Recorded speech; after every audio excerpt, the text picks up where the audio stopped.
I got a call. I was actually here in Chicago at a training, and I got a call for a 4-day-old baby.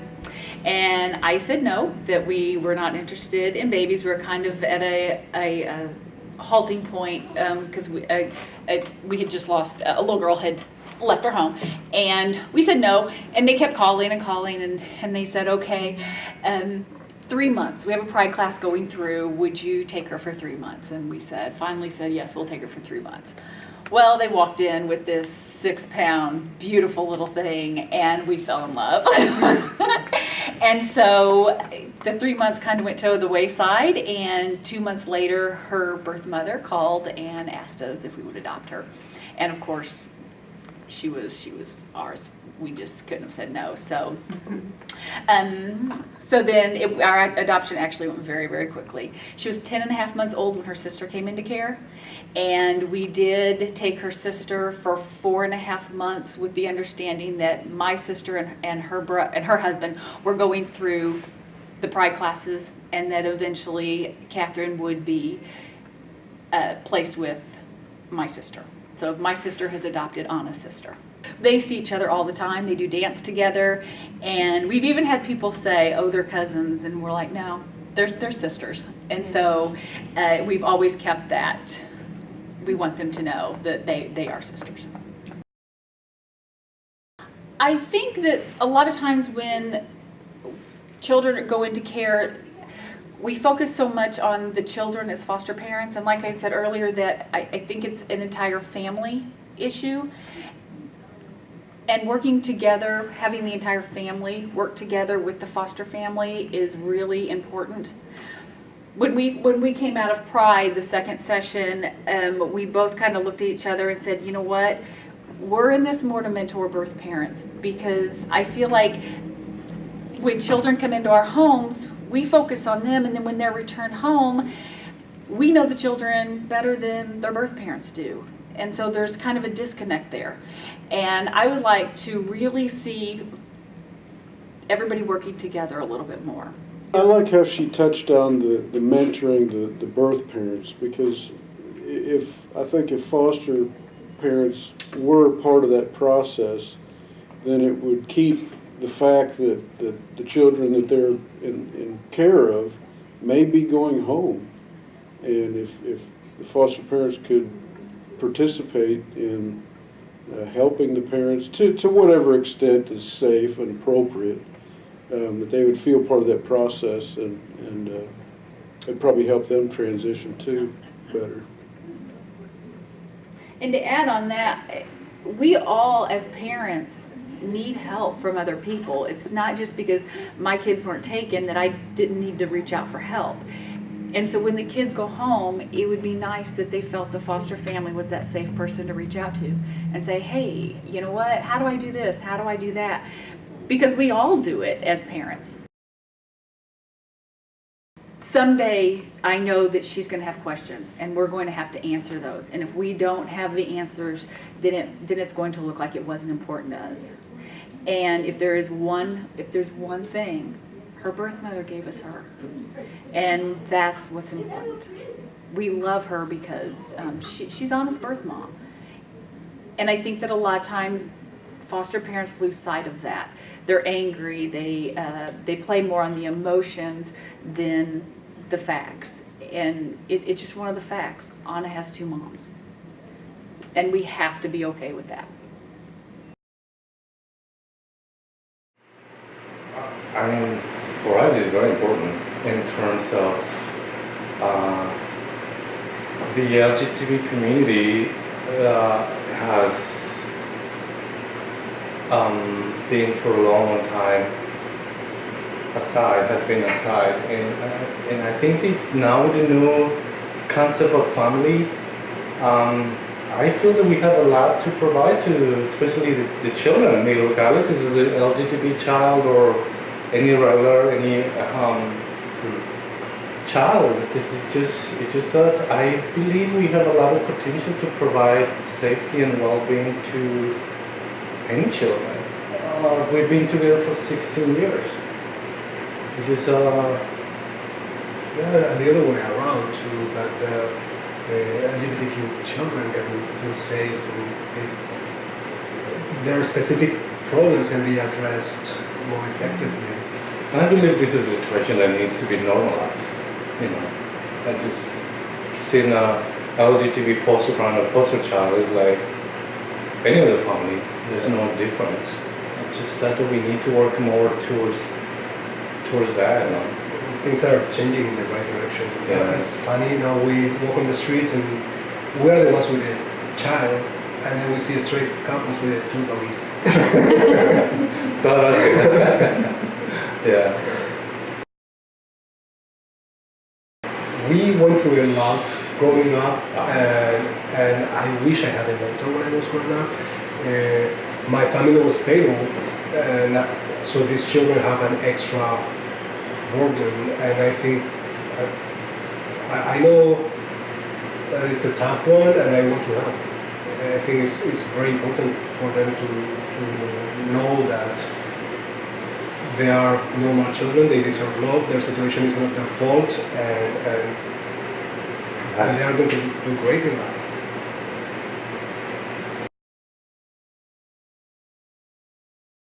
In general, it's been a positive experience for us, but as I said, because the advantage that we had is I knew a little bit about the system, and I knew where to call and get the resources. A lot of foster parents don't know that.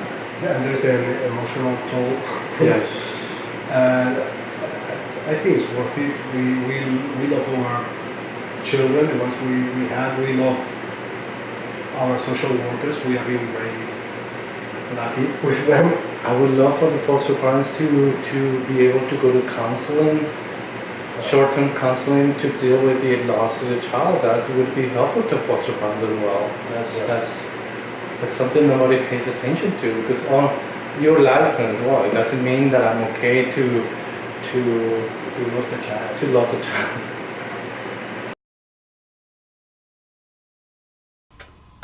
Well, it started off very slow. We got to know each other at the beginning. I believe we started emailing first. That was our way of communication. And then eventually we got comfortable enough with each other to where she gave me her phone number, and we did a little more extra visits that are allowed by agencies. And then I feel like she's kind of like my best friend nowadays. We talk on a daily basis, even if it's through email or phone, or whatever it may be. From the perspective of just being able to stay in Kylie's life, originally that was kind of the intent for me, was to stay in Kylie's life, and it was very important for her and for us to be able to be there for her. And Laura's got a very good family. She's got a very supportive family. So to try to figure out how I could fit in there, and my husband too. So we knew that we wanted to be part of that, but how to do that, and this was our first placement, so we had no idea. We really had no idea how to create that bond with them and to be that supportive person. So it was slow, like she said, but it's just slowly increased to the point where we provide stuff for one another that I never probably would have imagined.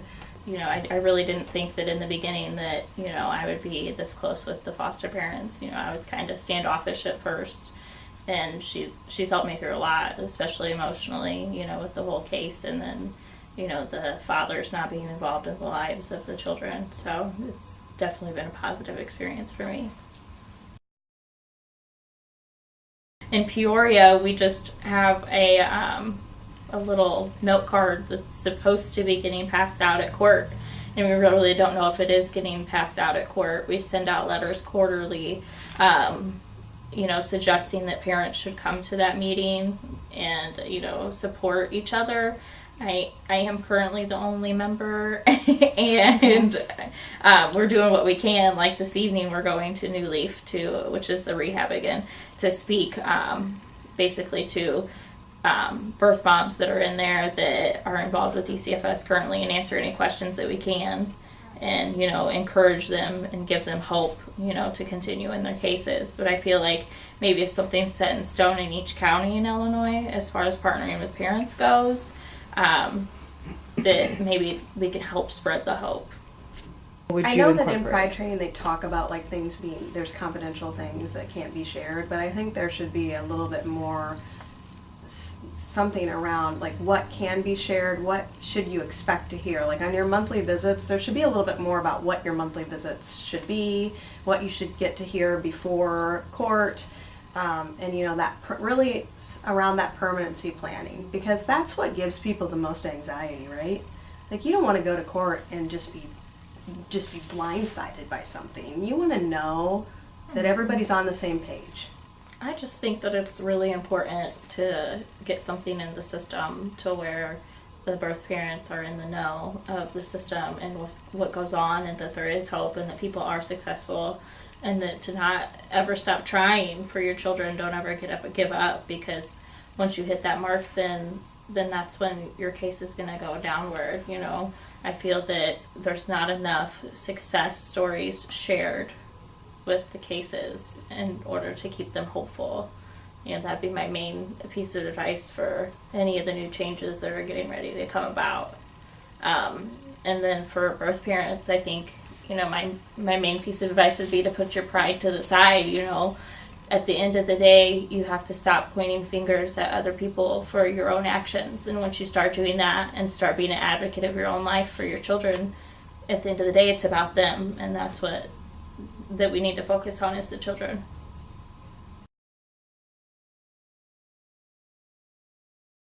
Well, one of the things I've seen, there's been a growth as it relates to engaging parents and getting parents more supportive services than in the past years.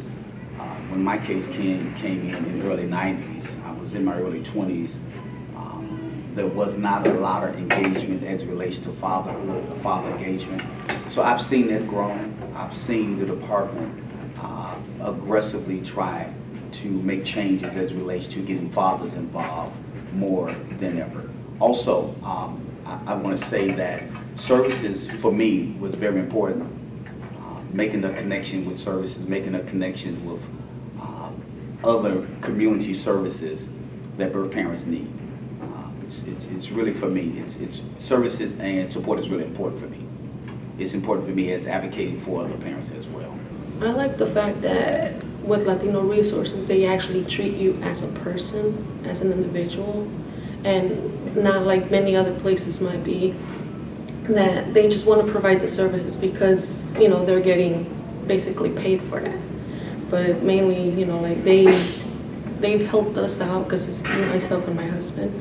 They've helped us out and, you know, like kind of bonding with each other more, and they respond to us as a person, not case number, whatever, you know. So it's like more like with respect as a person. You know, we do like back to school things, Christmas parties, just how to handle themselves when going to court, how to just be consistent. You know, this is what we talks about. I mean, I would tell them, you know, it's not all about you, it's about the kids now. You know, I mean, it's you, it's not the kids. So my thing would be, you tell them, you talk to them, let them know, be consistent, you know, be consistent on coming to court, doing services, doing visitations, no excuses. And this is what I do. I have 4 goals that I go over with my parents, which is communication, presentations, knowledge, and decision making. Can you tell us that one more time, please? That's communication. Communication, presentations, knowledge, and decision making. I'm a birth parent. I'm a birth parent mentor for Valley Juvenile Courts, private agency. We need more mentors. We need Spanish-speaking mentors. And I think that's another thing that will also help move cases along. Because me, myself, with me working with some Spanish-speaking parents, I would have to call in a translator to get them to translate, you know, for me, but I would still work with this parent. To be able to have visitations for the kids, you know, on the father's schedule, as well as allow family to be involved in part of the visits, because most of the time it's just mom and dad. But what about grandma, grandpa, aunts, uncles that they're already used to? The grandfather plays a huge role in it too, because that's their father's father.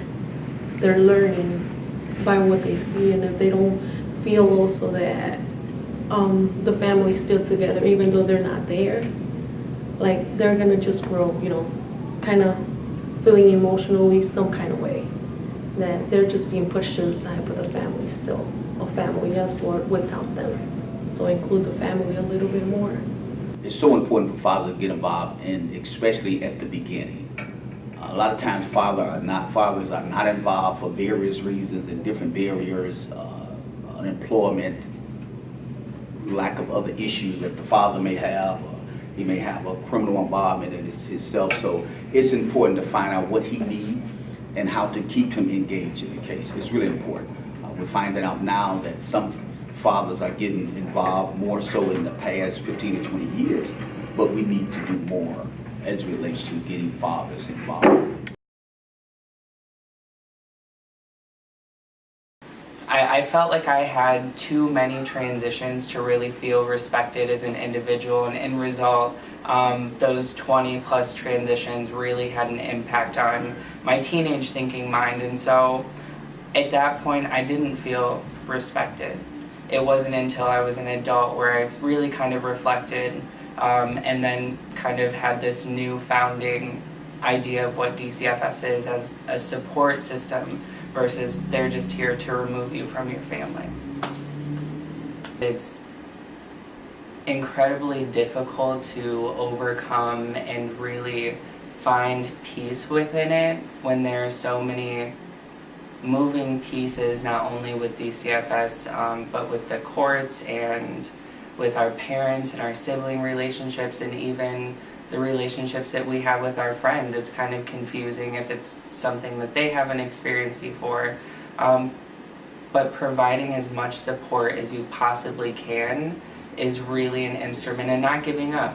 A lot of times we feel incredibly defeated, and sometimes I still feel defeated, and just making sure that we're giving the love and respect that everybody deserves. Some of the good qualifications to have when you're being a case manager are times where you actually understand the youth that you are dealing with, some of their strengths and their weaknesses, as well as building a positive relationship with them at first, because you come in, you get a youth and all they are is a stranger to you. So getting to know them on a personal level will be an amazing job, and it would help you actually understand them a little bit better. When I was a foster parent, I was pretty young. I don't even believe I was 21. Maybe I had just turned 21. One of the things that I loved about DCFS was my nieces were young. They were 4, maybe 8, 9, 10, but they were babies. And at one point, I could not provide for them anymore.